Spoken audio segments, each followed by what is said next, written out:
Zaczynamy od unboxingu. Wyciągamy trigger z opakowania i przygotowujemy wszystkie elementy do montażu. Na początku przykręcamy 2 ramiona do głównego korpusu triggera. Nie dokręcamy ich jeszcze na stałe, ramiona są przesuwne, żeby później można było dokładnie ustawić pozycję.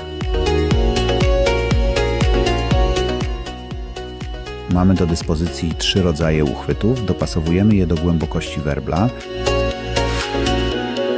Teraz przechodzimy do werbla. Wybieramy 2 lugi, czyli śruby naciągowe, na których zamocujemy uchwyty. Ważne, żeby były ustawione dokładnie naprzeciwko siebie.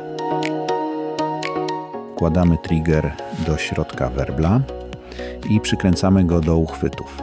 Cały mechanizm opiera się na 3 śrubach regulacyjnych, które pozwalają ustawić wysokość i poziom stożka. Teraz najważniejszy etap, precyzyjne ustawienie. Pomocny będzie kątownik i suwmiarka. Za ich pomocą regulujemy śruby tak, aby szczyt stożka był idealnie wypoziomowany i wystawał od 1 do 2 mm ponad krawędź werbla. Podłączamy przewód systemu bezinwazyjnego, mini jack wewnątrz werbla, a wyjście jack 6,3 mm wychodzi na zewnątrz. Kiedy trigger jest już wypoziomowany, dokręcamy wszystkie śruby na stałe. Na tym etapie możemy założyć naciąg i przejść do podłączenia systemu.